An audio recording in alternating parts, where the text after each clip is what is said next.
So here we are, pasingit lang na talking head sa may interview ng Mama's Boys. So pumunta naman tayo sa pros and cons ng Blackmagic Pyxis. So quick disclaimer lang pala na this is a first impression. And unang-una dyan na pros is yung dual lens security. Una, ititwist mo lang yan. Tapos yung usual na pipindutin mo na yan. Then that's it. Then syempre ang next dyan is yung SDI port. Now, usually sa mga DSLR cameras, HDMI yan for connecting sa mga external monitor or sa pang live stream, gano'n. But this is specifically for SDI siya dahil I think it is much targeted kasi talaga sa mga broadcast and syempre dahil this is obviously a cinema camera, so it's obviously for filming. Sa amin specifically, we're doing live streams and some interview, documentations, ganun. So ano nga ba ang SDI ports? Ito ay mas safer connection than HDMI. Meron kasi itong lock mechanism. Unlike sa HDMI, pag nabunot or nagalaw, mawawala agad ang yung feed.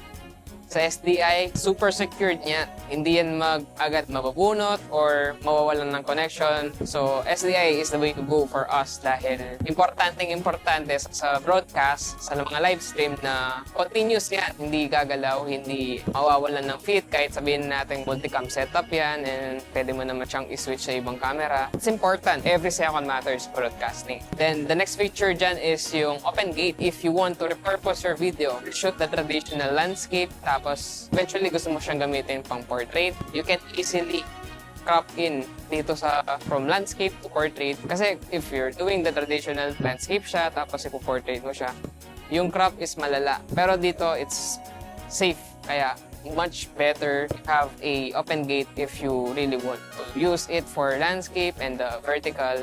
Then next is yung low light. Since this is a full frame camera, kaya nitong mag-record at the low light, but not on the low light. Kasi it's always, akala ng iba low light, okay, pwede na ako sa gabi. But you still need your lighting. So low light means there's still light. So kaya niya lang mag-shoot nito sa mga gabi, ganun, pero you still have the lighting. So like this, outdoor, ambient, no artificial light, it's just ambient light. Sunlight lang, pero decently, okay na. And then, I think so far, those are just the pros na nakikita ko na wala sa iba. And again, this is just a perspective being a DSLR camera user. And speaking of that, ito na yung downs na sasabihin ko. Fixed screen lang naman ito.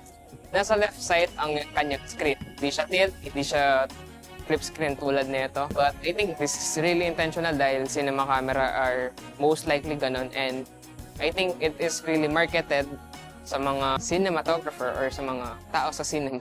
Definitely or surely or most likely, bibili ka ng external camera and i-mount mo ito sa taas or sa gilid, facing dun sa cage na meron ka. And yeah, by the way, we do have a cage or rig na galing sa Tilta.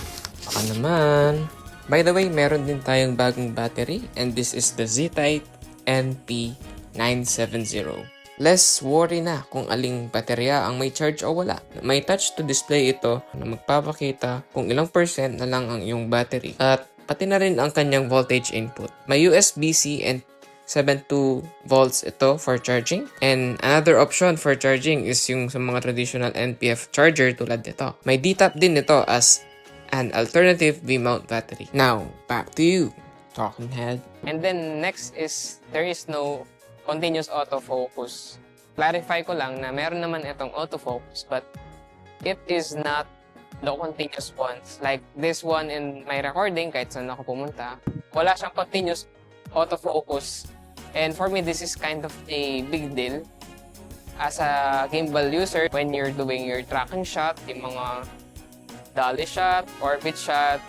So you really have to make it sure na nakafocus siya. Most likely, gagamit ka na lang ng manual focus. Pero it's okay thing dahil usually naman static shot lang to. We use it on wide lens, wide angle, tapos o kaya kung dun sa sa mga 50mm or 70 to 200, tapos sit down interview, mga ganyan. It's really okay lang din on that part. But on a side of sa moving shot, sa mga gimbal shot, medyo mahirap siyang gamitin dahil personally, I'm not a master of manual. I'm more of reliant sa autofocus or dun sa sa capability ng isang camera. This is no portrait orientation. Again, medyo comparison ito dun sa Pocket 6K dahil Pocket 6K does have this auto portrait orientation dahil when you flip the screen, mag-automatic siyang portrait.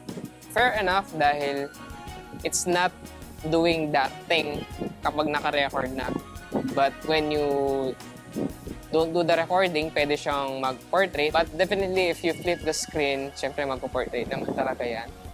But yeah, another not so big deal. Pero I hope Blackmagic will do a update firmware because of next firmware update niya or siguro gumawa sila ng other variant of Pyxis. I hope they will include this one, the auto portrait orientation. Just like sa mga phone, di ba?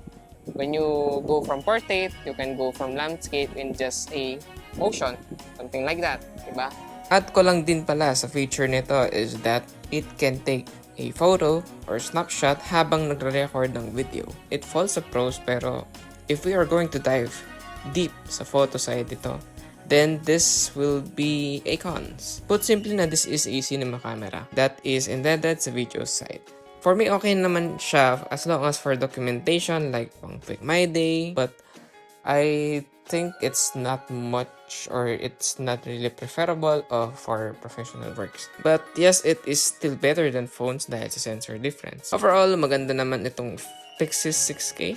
It might not be for all, pero swak na swak naman kahit ano pa ang gamit mo dahil nasa bumaba na rin naman yan. So, as always, stay creative. Peace!